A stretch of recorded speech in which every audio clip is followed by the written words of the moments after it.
안녕하세요. 정철아입니다. 반갑습니다. 여러분은 가장 이상적인 인간상이 무엇이라고 생각하세요? 이 질문이 오늘 갑자기 나온 게 아니라 사실은 BC 500년 전부터 동서양에서 동일한 시기에 이 문제를 탐구하기 시작했습니다. 중국에서는 공자, 명자가 이 문제를 다루고 서양에서는 플라톤과 아리스토텔레스가 이 문제를 다루었습니다. 플라톤은 그의 철인 사상에서 이 세상 모든 것은 동굴 안에서 비춰오는 그림자만 보고 있다고 생각을 했습니다. 그 실체가 되는 이데아를 봐야 하는데 그 가운데 선의 이데아를 깨닫는 것이 이상적인 인간이라고 합니다. 즉 지혜, 용기, 절제의 덕을 조화롭게 갖춘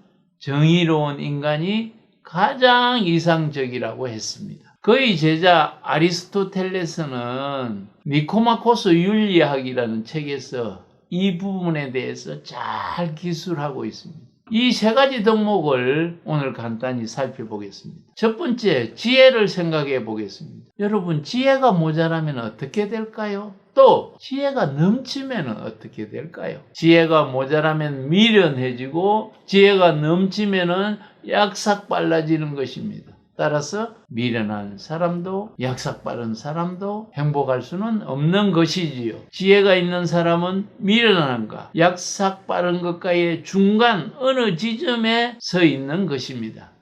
그 지점을 우리는 중용의 지점이라고 부르는 것입니다. 둘째는 용기에 대해서 생각해 보겠습니다. 용기가 없거나 용기가 지나치면 우리의 삶은 어떻게 될까요? 용기 없는 사람을 우리는 비겁하다고 하고 용기가 넘쳐서 무조건 전진만 하면은 만용이 되는 것입니다. 이순신 장군에게 선조 임금이 부산포를 공격하라고 하자 이순신 장군은 무조건 공격하지 않았습니다. 그렇다고 비겁한 것도 아니었지요. 전염병 때문에 병사 수도 많이 줄어서 충분히 준비가 되지 않는 상황에서 공격해봐야 성산이 없었기에 전력을 비축하는 시간을 가진 것입니다. 이순신의 그러한 행동에 대해서 조선 대신들이 용기가 없고 비겁한 짓이라고 비난도 하고 욕도 했습니다. 그러나 이순신은 부산포를 공격하는 것보다도 한산도를 사수하면 왜군이 서쪽으로 진출하지 못하는 것을 잘 알고 있었습니다. 그래서 만용의 자리에 서지 않고 용기 있게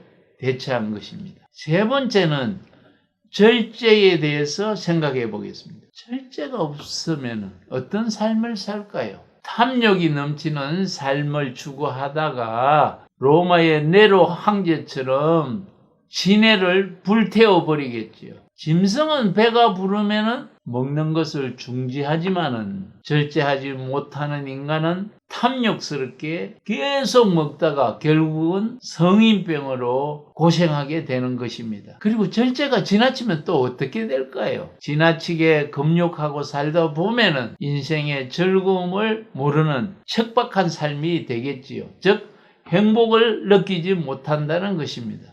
나는 왜 불행할까를 생각해 보세요. 여러분들의 생각과 행동이 한쪽으로 치우쳐 있기 때문입니다. 중용을 터득하면은 행복하고 성숙한 삶을 살 수 있습니다.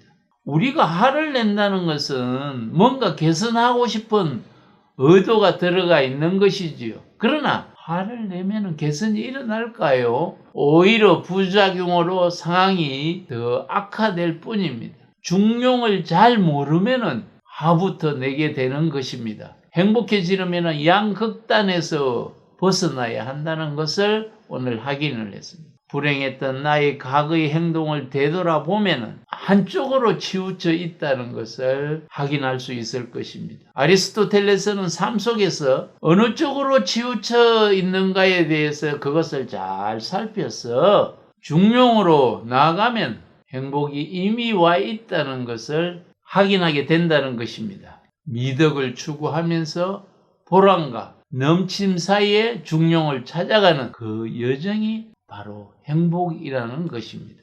그리고 세 가지 덕 중에서 가장 중요한 것이 용기라고 했습니다. 왜냐하면 용기 있는 사람은 남이 가지지 못하는 것을 먼저 가지는 기회를 보장받기 때문이라고 합니다. 그리고 용기 있는 자가 미인을 차지하기도 하지만은 미인으로부터 도망갈 수 있는 것도 용기라고 합니다. 용기가 없으면 욕망의 노예가 되어 절제하지 못하고 지혜도 무디어지는 것이지요. 욕망은 중지함이 없는 마라톤과 같은 것이므로 욕망의 레이스에서 벗어나지 못해서 추락하는 사람들이 많이 있습니다. 따라서 아리스토텔레스는 욕망과 탐욕의 최고의 치료제는 바로 용기라고 제자들에게 용기를 많이 강조했습니다. 지혜, 용기, 절제라는 세 가지 덕목이 잘 조화되고 융합되어서 중용의 선한 영향력이 가득한 행복한 개인과 가정과 직장 사회가 되기를 간절히 바랍니다. 이 채널은 꿈을 이루게 하고 행복을 증폭시키기 위해 만든 채널입니다. 소중하게 생각하는 한 사람 있나요? 그렇다면 그분에게 이 유튜브 채널을 선물로 보내주시면 그분이 밝고 행복한 삶을 살게 될 것입니다. 감사합니다.